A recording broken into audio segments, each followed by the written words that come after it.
del comité de base, de un comité de base de la France Insoumise al noreste de París. Y una de mis cuestiones era, hemos visto cómo en 24 horas los partidos de izquierdas han sido capaces, ¿no?, de constituirse como nuevo Frente Popular para presentarse a las elecciones legislativas, y cómo también muy deprisa han sido capaces incluso de elaborar el programa electoral, ¿no? On en revient à ce qu'on disait tout à l'heure, le peuple, parce que c'est le peuple, manifeste depuis des années contre la réforme des retraites, manifeste pour la Palestine, manifeste contre la réforme du chômage.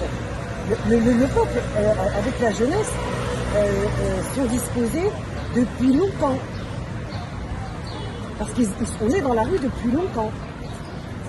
Et on a continué, malgré les violences policières, malgré les gardes à vue, malgré les condamnations au tribunal, on a continué. Ce qui manquait, c'est justement ça.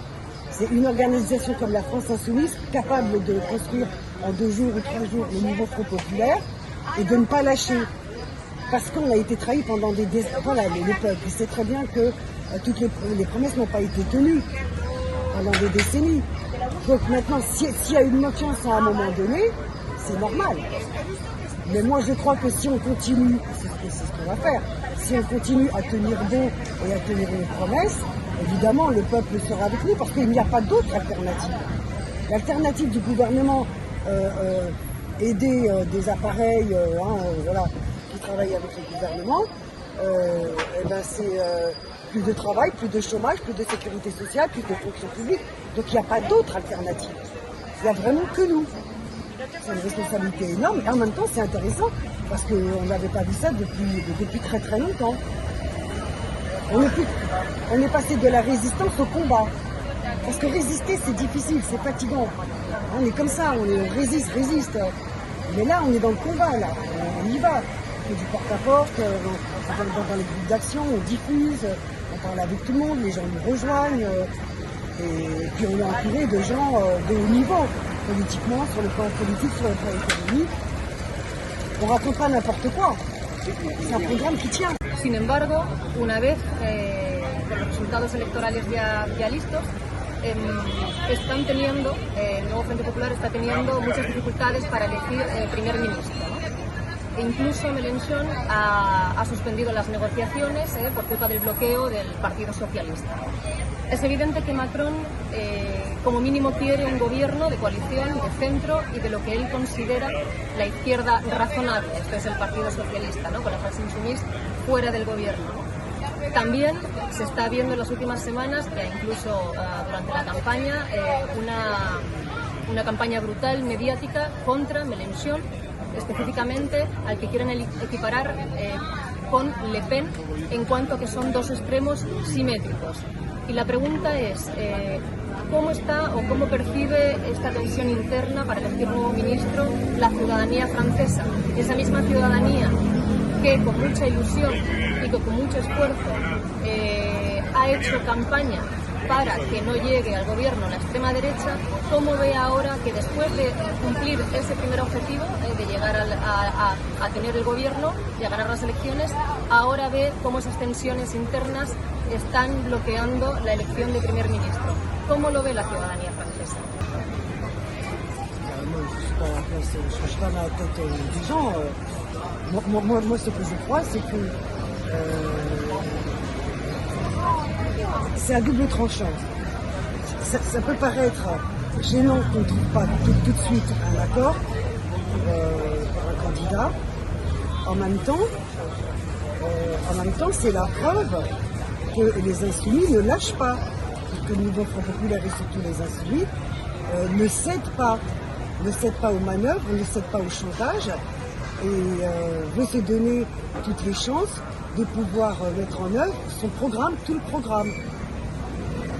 Dans une situation où il existe une certaine dynamique que nous, notre responsabilité à nous, c'est de maintenir cette dynamique avec les jeunes, avec les groupes d'action, et parce que les élections, c'est pas une fin en soi. Une fois qu'on aura trouvé un accord, il s'agira de trouver les moyens d'appliquer notre programme. de programme. Et en tant que militant, de maintenir cette dynamique avec les jeunes, avec les travailleurs, parce que ce qui se prépare, ce sont les élections de 2027, c'est bientôt. Et que là, ça va être tendu parce que eux, le Rassemblement national plus la bourgeoisie avec les médias, etc., eux vont se disposer, eux aussi, qui préparent. Et donc nous, c'est ça qui se prépare aussi. Ça va être, je ne veux pas dire pas facile, mais bon, ça va être une bagarre. Et c'est pas fini, ça se termine pas après les législatives, après les européennes. On continue, puis on verra. Ce qu'on peut souhaiter, c'est que les députés qui sont les nôtres continuent de faire pression et de ne pas lâcher. ¿C'est clair? ¿Crees que después del resultado electoral, ¿no?